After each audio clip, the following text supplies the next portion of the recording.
반드시 스스로에게 다시 묻고 생각해 볼 것이 있습니다. 그래서 우리가 정말 예수 믿으면서 십자가 사건을 경험했는가 하는 것입니다. 십자가 사건, 즉 십자가에서 예수님을 못 박아 죽인 사람들이 대제사장이나 유대인들이 아니라 바로 너라는 성령의 음성을 들었는가 하는 것입니다. 전에도 한번 말씀드린 적이 있지만 우리 중에는 어떤 각종 사고라든가 어떤 큰 질병으로 아주 죽음에 가까이 한 경험을 한 분들이 계실 것입니다. 그런 분들은 그런 경험을 하고 난 다음에 인생을 보는 눈이 달라졌다고 말씀드리죠. 그러나 진짜 중요한 것은 내가 어떤 교통사고나 질병으로 육체적 죽음에 가까이 갔다가 온 것이 아닙니다. 진짜 중요한 것은 내가 예수를 믿고 나의 죄의 내면, 나의 죄의 본질 때문에 괴로워하고 한번 십자가 앞에서 죽어본 경험이 있는가, 내 안에 죄의 본질과 싸우다 죽는 경험이 있는가 하는 것이 더 중요한 것이죠. 이때부터 비로소 믿음이 시작되는 것입니다. 이것은 제가 한 얘기가 아니라 우리의 신앙의 위대한 스승인 칼빈이 한 이야기입니다. 칼빈은 이렇게 얘기했습니다. 많은 교회 안에 있는 교인들이 믿음과 불신의 어느 중간 지점에 놓여 있다는 것입니다. 아예 안 믿는 것은 아니에요. 아예 예수를 부인하는 건 아니에요. 그러나 진짜 믿음이 아직 시작되지 않은 것이죠. 그래서 이 믿음과 불신 사이에 어느 지점에 여전히 머물고 있는 것이죠. 그래서 우리 안에 기쁨이 없고 우리 안에 능력이 경험되지 않습니다. 이 성경에 자기 속의 이 죄의 본질과 싸우는 십자가 사건을 경험한 대표적인 인물이 성경에 수많은 인물이지만 바로 우리가 잘 아는 사도 바울입니다. 그래서 사도 바울은 로마서에서 이렇게 고백하죠. 오호라 나는 곤고한 사람, 누가 나를 이 사망의 몸에서 건져내랴. 이게 그냥 한 소리가 아니라 십자가 앞에서 자기의 죄의 본질, 내면의 죄와 치열한 싸움을 한 것이, 그 앞에서 죽음의 경험을 한 것이죠. 그 죽음의 경험을 해야만 나는 죄로밖에 죽을 수밖에 없는 존재이구나. 죄 때문에, 바로 이 죄 때문에 죽을 수밖에 없는 나를 대신하여 예수님이 십자가에 죽으신 것이고, 그러니까 예수님을 십자가에 못 박아 죽인 자들은 더 대제사장이나 유대인들이 아니라 바로 네가 예수님을 십자가에 못 박아 죽인 장본인이라는 성령의 음성을 비로소 듣게 되는 것이죠. 바로 그때부터 신앙은 시작되는 것입니다.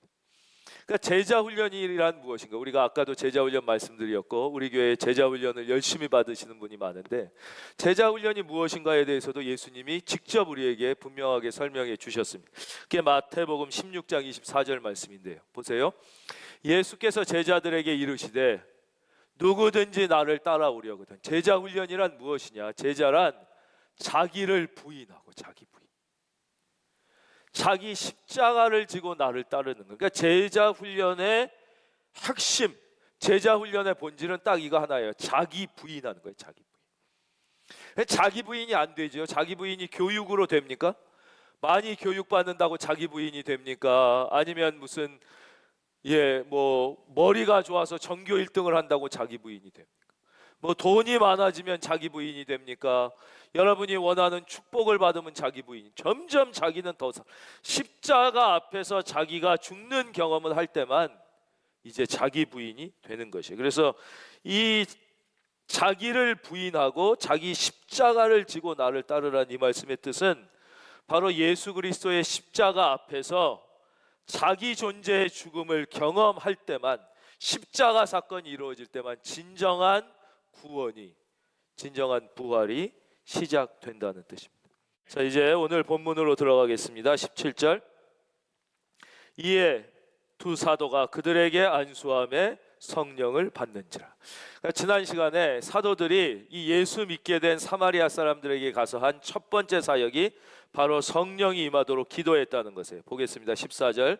예루살렘에 있는 사도들이 사마리아도 하나님의 말씀을 받았다함을 듣고 베드로와 요한을 보내매 그들이 내려가서 그들을 위하여 성령 받기를 기도하니. 성령 받기. 왜 그랬을까요? 왜 이 예수 믿은 사람들에게 제일 먼저 가서, 그 다음 보세요. 16절. 이는 아직 한 사람에게도 성령 내리신 일이 없고 오직 주 예수의 이름으로 세례만 받을 뿐이더라.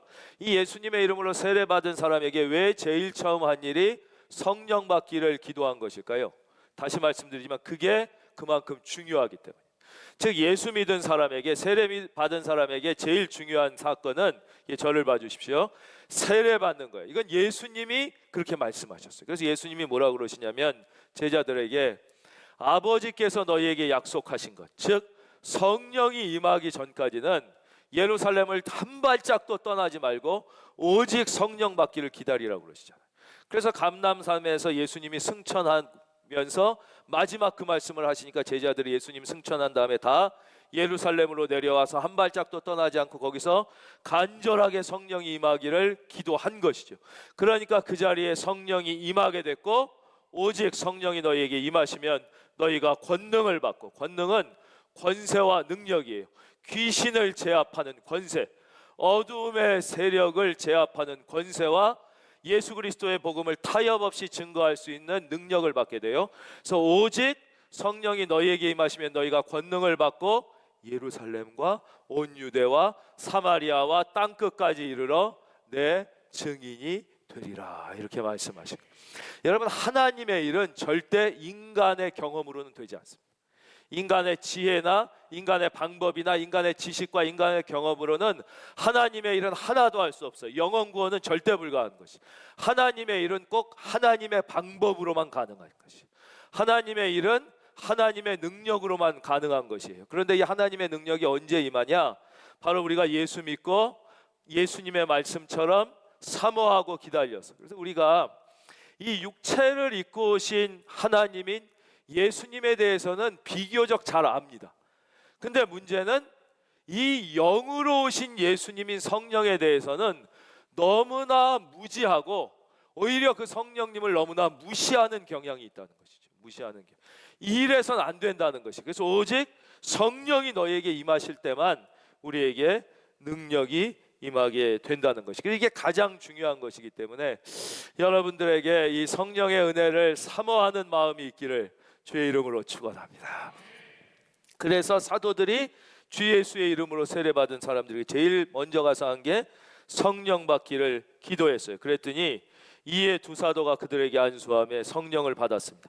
여러분, 언제 성령의 임재가 있었습니까? 성령 세례가 임했어요? 간절히 기도할 때입니다. 간절히 기도할 때. 그렇죠? 이 마가의 다락방에 모여서 간절히 기도할 때 성령이 임한 것이에요. 그러니까 그냥 가만히 있는데 성령의 임재가 경험되지 않습니다. 그래서 간절히 기도할수록 성령이 빨리 임하시니까 여러분들이 간절히 기도해야 되는 거죠. 이게 첫째예요. 또 하나는 사도들이 안수할 때 성령이 임했어요. 그냥 기도가 아니라 영적으로 충만한 이 사도 같은 분들이 안수하여 기도할 때 성령이 더 빨리 역사하고 임할 때가 많습니다. 그래서 이 영적으로 충만한 분들이 안수하여 기도할 때, 그러니까 그렇게 기도할 때, 안수하여 기도할 때만이 아니라 또 하나는 이 고넬료의 집에서 일어난 거예요. 이거는 사도행전 10장 44절 이후에 나오는데, 이 고넬료 집에 지난 시간에 말씀드린 것처럼 베드로가 가서 하나님의 말씀을 전했잖아요. 그랬더니 고넬료와 거기 모인 모든 사람들이 어린아이와 같이 순전하게 하나님의 말씀을 온 마음으로 받았어요. 그때 그 자리에 성령이 임하셔서 말씀을 듣는 모든 사람에게 성령이 임하셨다고 그래요. 그래서 이게 하나님께서 여러분에게 기대하시는 예배의 자세예요. 그러니까 여러분들이 말씀을 들을 때 가슴으로 온 마음을 다해 또 사모하면서 말씀을 들으면 성령이 임하시게 되는 것이죠. 또 이제 성령이 임하면 이 능력을 받게 된다고 말씀드렸어요. 그래서 성령의 능력이 이제 기적과 표적과 병고침과 이 귀신 어두움의 세력을 물리치는 이런 일들이 많이 일어나요.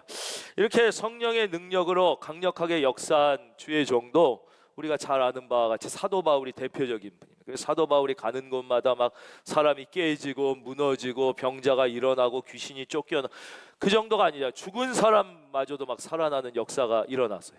그런데 이 사도 바울이 가장 사랑했던 사람이 한 사람이 있어요. 이 땅에 세상에 가장 사랑했던 사람 중에 첫째 1등이 누구냐면 디모데예요. 디모데.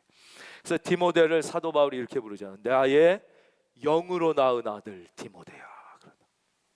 그렇게 사랑했는데 디모데에게는 이러한 기적과 표적은 없었습니다. 디모데에는 어떤 능력이 나타났나? 디모데가 말씀을 풀어 가르칠 때 사람들이 영적으로 충만해지는 능력, 성경을 설교할 때 그 공동체와 인생이 하나님의 말씀으로 변화되는 이런 능력은 나타났는데, 또 디모데는 막 이렇게 막 죽은 자가 살아나고 막 환자가 일어나는 이러한 역사는 없었다는 것이죠. 그래서 전혀 다른 유형입니다. 이것을 우리가 왜 이해해야 되냐면, 나와 전혀 다른 측면이 그냥 있다는 게 아니라 그런 측면의 성령의 역사를 이해하고 존중할 때만이 우리의 신앙이 제대로 균형을 잡고, 또 예수는 혼자 믿는 게 아니에요. 함께 믿는 것이고, 하나님의 일은 어떤 영웅 혼자가 하는 게 아니라 함께 합력하여 선을 이루는 건데, 나는 저런 스타일이 아닌데, 난 저렇게 막 뜨겁고 저런 스타일이 아닌데, 저렇게 나는 아예 그거는 관심도 없어. 뭐 그 사람 그러라 그래. 나는 저렇게 뭐 성령 받았다고 그러는데 아무 저거 표적도 안 나는 게 뭐 성령이야. 저런 건 아니야. 그리고 아예 나는 이런 스타일이라고 생각해서 아예 한쪽 문을 닫아버리면, 그리고 또 그런 스타일도 아닐 수도 있어요. 지금은 그렇게 생각하는 거지. 저도 제가 자란 교회는 예배 시간에 아멘 하면 성도들이 째려보는 교회였어요. 왜 목사님 설교하는데 끼어드냐 이러고 째려보고, 찬송가만 오직 부르고 반주도 오르간 하나만 했습니다. 박수 치면서 찬양을 아예 안 하던 교회에서 자라서 저도 그런 것만 신앙인 줄 알았어요. 근데 만약에 제가 하나님의 역사하심의 이 다양함, 성령은 하나나 은사는 여러 가지고, 그렇죠? 성령은 한 분이시나 역사함은 다양하다는 걸 이걸 몰랐으면 저는 하나님의 은혜의 절반도 경험하지 못했을 거란 말이에요. 그래서 나와 다른 면이 있다는 것을 그냥 알 뿐만 아니라 이해하고 서로 존중할 때만 우리가 같은 교회 안에서뿐만 아니라 교회와 교회, 또 신앙인들끼리 서로 협력하여 하나님의 선을 이루어갈 수가 있는 것이죠. 여러분, 다른 사람을 존중하고 다른 성령의 능력을 이해할 수 있는 성숙한 믿음이 우리 교회 안에, 여러분 안에 있기를 주의 이름으로 축원합니다. 그러면 성령 세례가 일하면 이런 일만 일어나느냐? 아니지요. 성령 세례가 임하면 좋은 일만 일어나는 게 아니라 나쁜 일도 일어나게 됩니다. 바로 사탄이 공격을 하게 되는 것입니다. 그 말씀이 18절 19절입니다. 시몬이 사도들의 안수로 성령 받는 것을 보고 돈을 들여 이르되 이 권능을 내게도 주어 누구든지 내가 안수하는 사람은 성령을 받게 하여 주소서. 앞을 봐주십시오. 마귀는 주로 우리에게 두 가지 방법으로 공격합니다. 이제 먼저는 스데반을 돌로 쳐서 죽이는 것처럼 이렇게 전투적으로 직접적으로 공격하는 게 있어요. 그러니까 오늘날도 많은 미디어와 방송, 뭐 드라마 같은 데서 보면 지나치다 싶을 정도로 교회와 그리스도인들을 직접적으로, 사실 좀 억울한 면도 있고 우리가 자초한 면도 있는데 지나칠적으로 막 공격하는 것을 경험하게 됩니다. 그럼 우리 마음이 아주 불편해지죠. 그러나 사실 그런 건 그렇게 두려운 공격이 아닙니다. 그렇게 전투적으로 직접적으로 하는 공격은 그렇게 두려운 공격이 아니에요. 진짜 무서운 것은 두 번째 유형의 공격입니다. 아주 교활하게 우리가 공격이라는 것을 감지하기 어려울 정도로 은밀하게 오는 것입니다. 뱀처럼, 독사처럼 오는 것입니다. 우리가 이게 공격이라는 것을 알면 기도하고 준비하고 방어하는데, 그걸 아예 감지하지 못하게 은밀하게 와서 은밀하게 우리를 물어버리는 것이죠. 이것이 바로 믿음을 물질화하는 것입니다. 성령을 비즈니스화하는 것입니다. 그런데 그것뿐만이 아니라 이렇게 사탄이 공격을 하는 거예요. 직접적인 공격도 있고 두 번째 유형의 공격이 있는데, 이것이 바로 성령을 상품화하는 것입니다. 믿음을 물질화하는 것이죠. 이 시몬이라는 사람이 자기도 나름대로 능력이 있던 사람이에요. 그냥 웬만한 무당 정도가 아니에요. 우리 막 대통령 선거 때문에 막 인터뷰하러 나오는 그런 대표적인 무속인 같이 그 당시에 이름께나 날리던 사람이란 말이에요. 그래가지고 막 높은 자나 낮은 자가 다 따랐다 이거예요. 막 능력이 엄청 나가지고 그 당시에 막 알려주던 사람이니까, 그러니까 역사가에 따라서 다른데 어떤 역사가는 시몬의 능력이 얼마나 컸냐면 모든 이단은 이 사람이 효시다 이렇게 얘기하는 역사가가 있을 정도로 엄청난 사람이에요. 근데 이 사람이 진짜 성령의 능력을 보니까 이건 차원이 다른 거예요. 어마어마한 거야. 그러니까 무슨 생각이 딱 들어요? 이거 돈이 되겠는데, 이런 생각이 든 거예요. 야, 이거 비즈니스 좀 되겠는데, 이거 좀 선전 좀 하고 포장 좀 하면, 야, 이런 거 괜찮겠는데, 이렇게 된 거지. 여기에 바로 믿음의 결정적 위기가 있는 거지. 여기에 우리가 성령의 은혜를 사모하고 누리는데 결정적 위기가 있는 것입니다. 사랑하는 성도님들에게 한번 묻겠습니다. 여러분 인생의 목적이 무엇입니까? 여러분 왜 사는 것입니까? 옛날에 개그 콘서트에 이런 프로그램이 있었어요. 너 왜 공부하냐? 그래야지 좋은 학교 가지요. 왜 좋은 학교? 그래야지 취직하지요. 왜 취직하면 뭐예요? 그래야지 돈 벌지요. 돈 벌면 소고기 사 먹겠지. 그거 있었습니다. 소고기 사 먹겠지. 너 왜 그렇게 뛰어다니냐? 장사하려고요. 장사는 왜 장사해서 성공하려고요. 성공하면 성공해서 부자 되려고요. 부자 돼서 소고기 사 먹겠지. 여러분의 인생의 목적은 무엇입니까? 소고기 사 먹는 거 아닙니까 혹시? 그렇죠? 이 세상의 평안과 안락이라면 여러분의 인생의 목적은 소고기 사 먹는 거죠. 근데 아니잖아요. 성경은 분명히 뭐라고 우리에게 말씀하십니까? 우리의 인생의 목적은 딱 하나, 하나님의 영광이라고 분명히 말씀하십니다. 우리는 하나님의 영광 올리기 위해 사는 거예요. 그럼 하나님께 영광 돌린다는 것은 뭐예요? 그렇죠? 하나님을 사랑하고 이웃을 사랑하는 것이죠. 바로 이 뭐 하나님께 영광 그러면 막연하지만 예수 그리스도를 타협 없이 증거하기 위하여 우리가 사는 것이에요. 이게 우리의 인생의 목적이란 말이에요. 왜 사냐? 소고기 사 먹으려고 사는 게 아니라 예수 그리스도를 타협 없이 전하는 것, 오직 이것만이 우리의 인생의 목적이에요. 그러면 여러분, 성령이 우리에게 임하시는 목적은 무엇입니까? 왜 성령이 임하여 기적이 일어나고 병고침이 일어나고 방언이 일어나고 능력이 일어나는 성령이 임하시는 목적이 무엇입니까? 그렇죠. 예수님이 말씀해 주셨죠. 오직 성령이 너희에게 임하시면 너희가 권능을 받고 그 다음 뭐예요?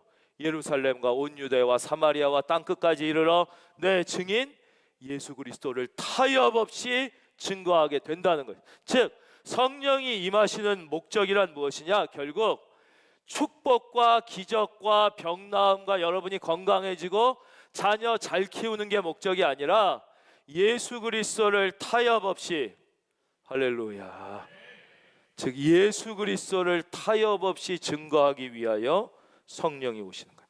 그래서 하나님이 여러분에게 건강도 주셨고 여러분에게 직업도 주셨고 여러분에게 지혜와 지식도 주셨고 여러분에게 가정도 허락해 주신 것이죠.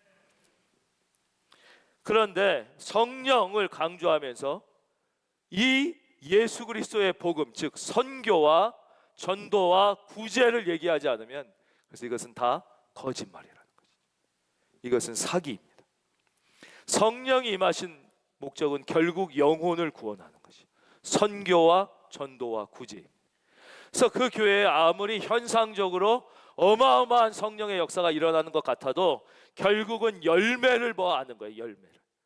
선교와 전도, 구제, 영혼이 살아나는 열매가 없다면 그것은 다 사기인 것입니다.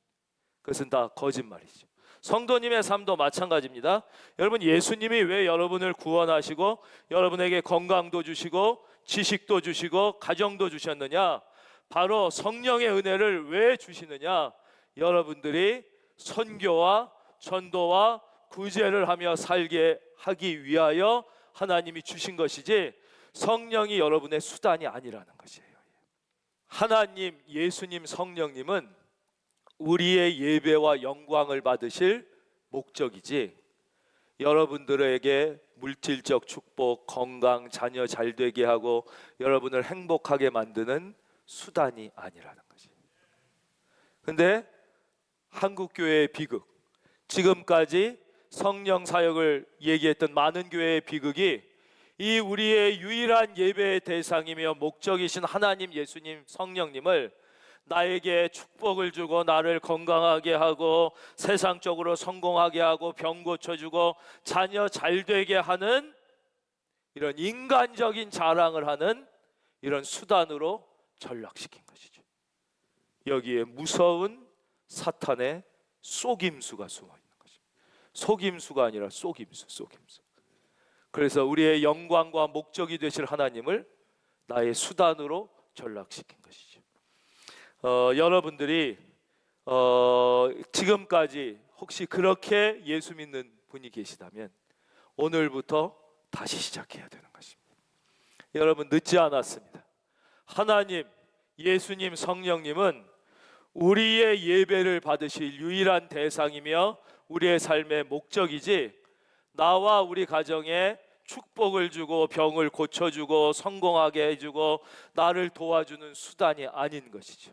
여러분에게 이 믿음의 역사가 분명하게 고백되고 새롭게 시작되기를 주의 이름으로 축원합니다. 왜 많은 교회들이 타락하는 것입니까? 그것은 처음에는 성령의 임재를 체험했어요. 성령의 은혜를 받았어요. 그래서 그 귀한 능력을 주님을 위하여 마음껏 사용했어요. 그랬더니 사람들이 막 놀라는 거예요. 진짜 하나님이 살아계시구나, 역사가 일어나는구나. 그리고 너무 감동하고 막 너무 고마워가지고 돈을 막 갖다 주기 시작합니다. 그 막 돈을 갖고 오는 거예요. 성령 사역이 막 불같이 일어나면. 그럼 처음엔 어떻게 해요? 그 가져온 돈을 가지고 선교하고 전도하고 구제하는 데 다 씁니다. 처음에는 그러는 거예요. 그러다가 자꾸 가져오니까 나중에는 돈에 관심이 가기 시작합니다. 그래서 그 다음부터는 선교하고 전도하고 구제하는 데 다 쓰는 게 아니라 돈이 좋아집니다. 그래서 돈이 되는 쪽으로 마음이 바뀝니다.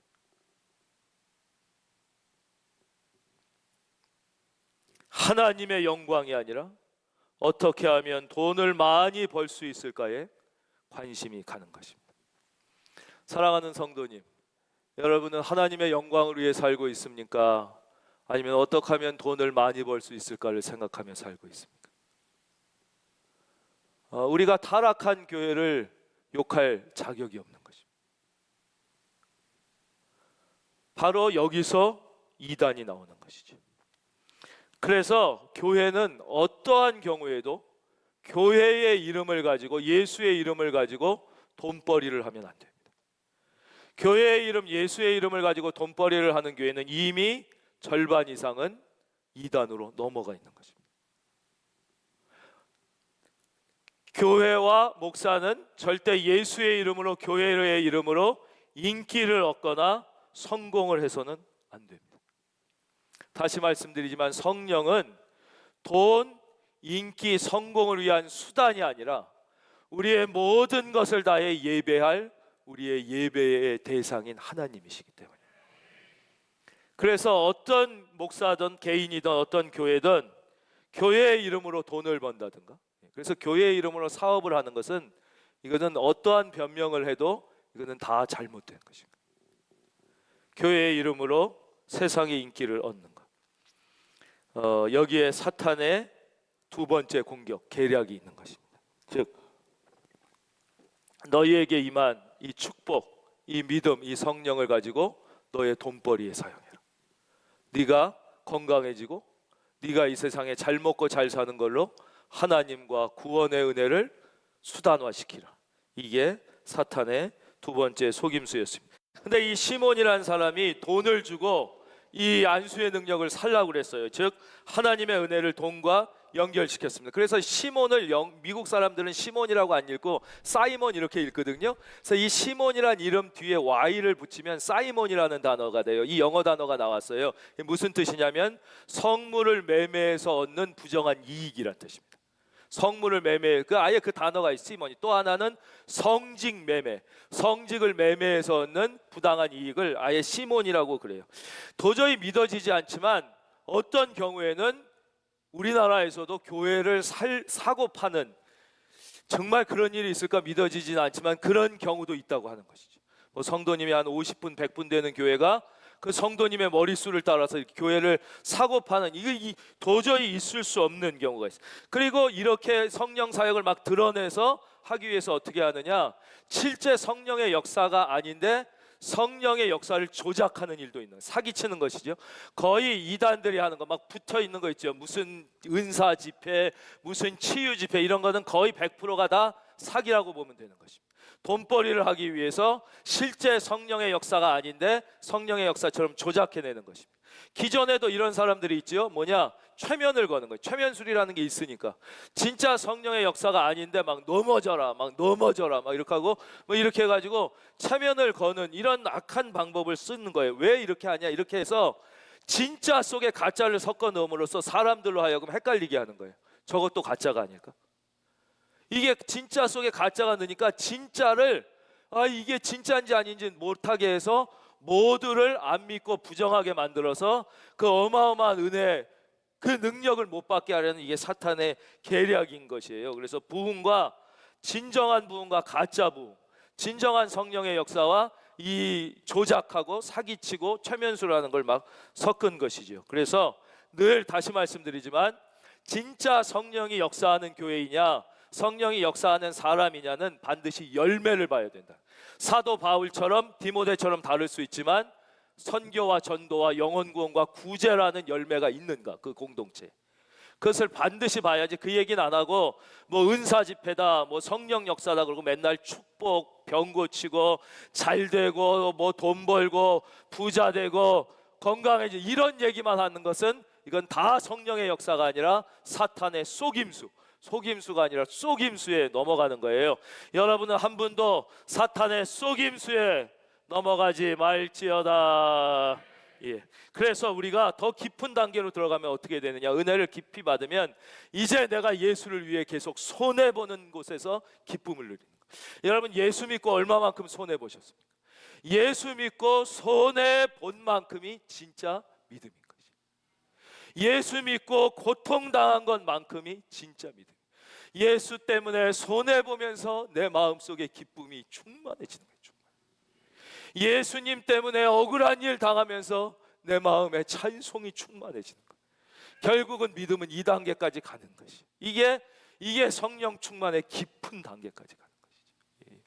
예수 믿고 성령 이용해서 돈 벌고 인기 얻고 유명해지고 성공하는 것은, 이것은 다 사탄의 속임수에 속아 넘어갔다는 거예요. 그런데 우리가 은혜를 받고도 이 깊은 단계에 예수 믿고 손해보고 예수 믿고 고난당하는 게 은혜라는 걸 모르기 때문에 내면의 깊은 세계를 경험하지 못하는 거예요. 여러분, 신앙은 영적인 세계예요. 혹시 여기 우리 중엔 공부 잘한 분들이 많으시니까 좀 이해하시는 분이 계실지 모르겠어요. 여러분, 학자들은요, 연구하는 데서 너무너무 기쁨을 누리는 게 학자예요. 보통 애들은 공부하기 싫어하잖아요. 그런데 이 사람들은 책과 그 연구 속에서 막 기쁨을 누리는 거예요. 그렇죠? 육적인 기쁨보다 차원이 높아지. 이 신앙은 그 단계를 넘어서는 거예요. 성령이 임하시고 이 영적인, 이 내면 세계를 경험해야 이게 진짜 신앙인데, 자꾸 예수 믿고 손해 안 보려고 그러고 예수 믿고 고통과 고난을 안 당하려고 그러니까 이 깊은 내면의 세계에 아예 한 발짝도 들어가지 못한 채 우리가 신앙생활을 끝내는 비극적인 경우가 많다는 것이죠. 여러분, 신앙은 영적인 사건입니다. 여러분 안에 이 내면 세계의 기쁨이 경험되시기를 주의 이름으로 축원합니다.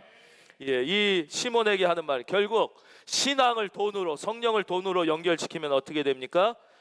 망하는 수밖에 없는 거예요. 20절, 베드로가 이르되 내가 하나님의 선물을 돈 주고 살 줄로 생각하였으니 내 은과 내가 함께 망할지어다, 그러는 거예요. 그래서 하나님의 역사와 성령의 은사를 교회나 개인이나 물질화시키고 상업화시키고 비즈니스화시키면 돈과 함께 망하는 것이에요. 그래서 여기서 내 은과 내가 함께 망할지어다. 여러분, 은이 돈을 의미하는 거예요. 여러분, 은행이 왜 은행이라고 그래요? 은자에다 움직일 행자 쓰는 거잖아요. 은이 움직이는 곳, 그래서 은행이에요. 그게 옛날부터 돈이 은이었기 때문에. 그래서 여기에 내 은과 내가 함께 망할지어다. 그러면 금은 안 망하겠네, 또 이렇게 생각하면 안 돼요.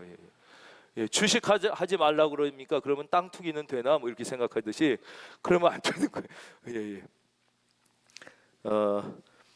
은과 함께 망할지어다. 하나님 앞에서 내 마음이 바르지 못하니 이 도에는 내가 관계도 없고, 즉 이 구원의 참된 진리에는 이런 사람들은 관계가 없어지는 거예요. 이건 진짜, 그리고 분깃될 것도 없는 것이에요. 이분들에게는 아무 상급이 없다고 말씀하십니다. 그러므로 너의 이 악함을 회개하고 주께 기도하라. 혹 마음에 품은 것을 사하여 주시리라. 저를 봐주십시오. 여기에 하나님의 은혜가 있어요. 우리가 지금까지 혹시 잘못 믿고 잘못 생각했다 할지라도 우리가 하나님 앞에 회개하면 하나님이 용서해 주신다는 거예요. 그 어느 아주 유명한 무신론자가 있어요. 근데 제가 이름이 기억이 안 나요. 이분이 얼마 전 방송에 나와서 이렇게 얘기를 했어요. 나는 절대 하나님을 안 믿는다. 그런데 내가 그리스도인들에게 솔직히 부러운 건 하나 있다. 그들은 자기를 용서해 줄 수 있는 그분이 있다는 것이다. 그러나 나는 나를 용서해 줄 수 있는 존재가 아무도 없다. 나는 그리스도인들에게 그것이 너무 부럽다. 근데 문제는 자기는 하나님이 안 믿어진다는 거예요. 자기는 도저히 예수를 못 믿겠다는 거예요. 여러분, 예수님이 믿어지신다면 그것은 은혜인 것을, 할렐루야. 그렇죠. 그건 은혜인 거예요. 은혜인 것이죠.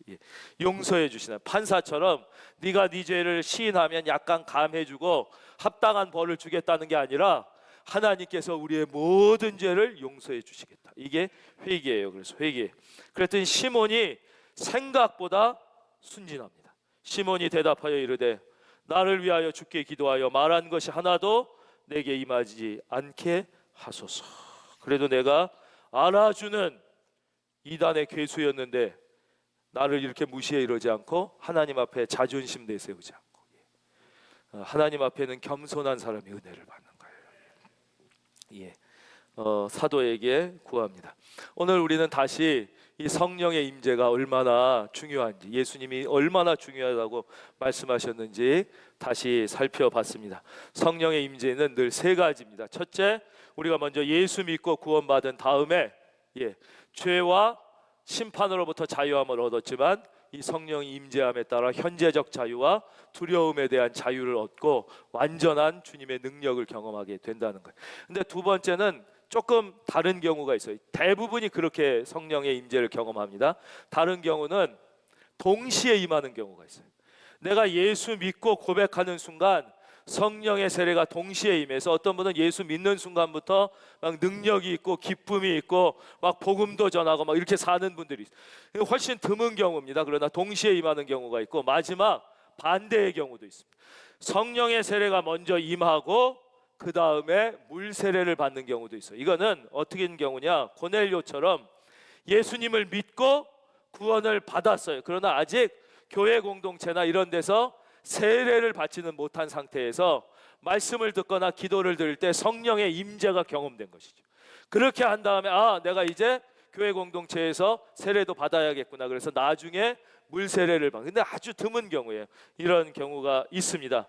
중요한 것은 어떤 순서로 성령을 받느냐가 아니라 하나님은 여러분 한 분 한 분에 대하여 여러분이 그냥 예수 믿고 나만 구원받고 살다가 죽어 천국 가는 것을 기대하는 게 아니라, 여러분이 예수 믿고 구원받을 뿐만 아니라 여러분 안에 성령이 임하셔서 여러분이 기쁨을 누리며 능력 있게 하나님과 다른 영혼을 위하여 살기를 하나님은 기대하고 계시는 것이.